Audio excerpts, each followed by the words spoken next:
si Senator Erwin Tulfo, posible daw matanggal sa Senado. Nako, para sa akin, yan po ay malabo. Bakit? Matik, bendalo. O ayon dito sa balita ha, si Senador Erwin Tulfo posibleng matanggal sa Senado. Kumpirmado na may nakabingbing petisyon for quo warranto laban kay Senator Erwin Tulfo sa Senate Electoral Tribunal na inihain noong Hulyo 15, 2025 ni Bertene Cataluna dahil sa umano'y kawalan ng kwalifikasyon bunga ng issue sa kanyang citizenship. Kasi balibalita, ito daw si Erwin Tulfo ay naging nasa US o naging army yata, US Army, pang ganon. Ayon sa dokumento ng SET, tinanggap at nadakit na ang petisyon at kasulukuyang dinidinig ng tribunal. Naku, active pala to. Habang isinasagawa ng sekretariat ang mga kinakailangang tinakdang patakaran ng tribunal. Nako.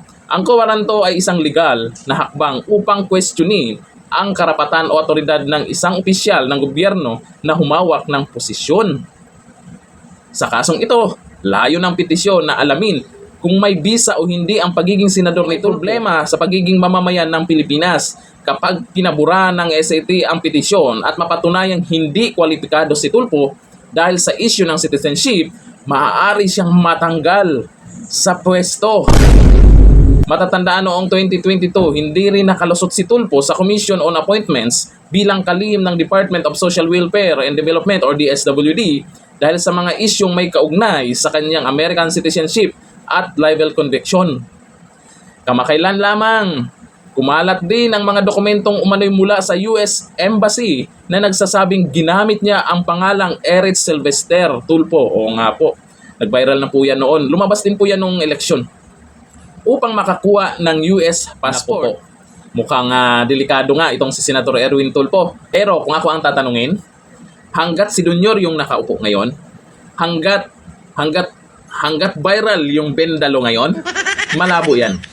Hindi po basta-basta matatanggal si Senator Erwin Tulfo dyan sa Senado. Para sa akin kahit ito yung mga ganyan-ganyan na may kasong gano'n. Sa tingin ko lang, kasi andyan nga yung bendalo nga kamo, di ba?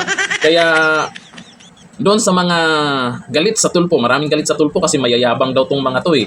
Ang sabi nila, mayabang daw ang mga Tulfo.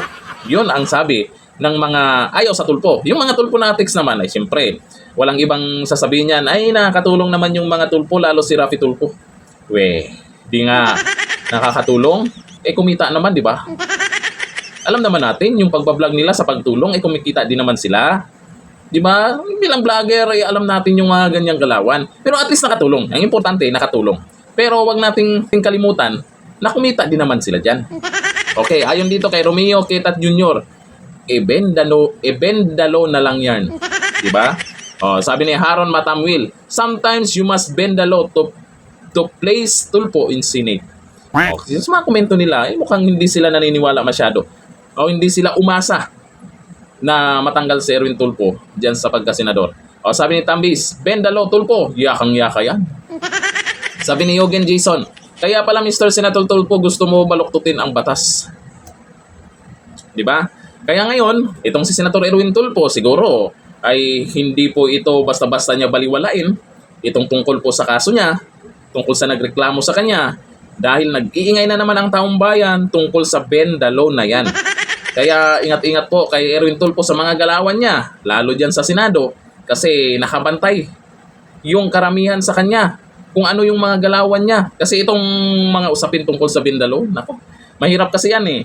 Pwedeng baluktutin yung batas, tapos yung ombudsman nagsalita din tungkol dyan.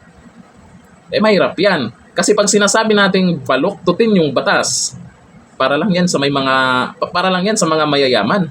Yung kayang kumuha ng abogado, di ba? Paano yung walang kakayanan na kumuha ng mga abogado, aasa doon sa abogado na libreng abogado, di ba? Meron tayong ganon. Wala, mahirap. Mahirap po yung bendalo na yon. Kaya marami pong hindi po agree dyan sa sinasabi na yan. Pero yan yung paniniwala nila. At least yung karamihan nakabantay sa galawan ng mga politiko ngayon. Bawat galaw ng mga politiko ngayon, desisyon nila at kung ano yung pinagyayaw-yaw nila, ang tambayan ay nakabantay sa kanila. Bakit nga ba binabantayan sila?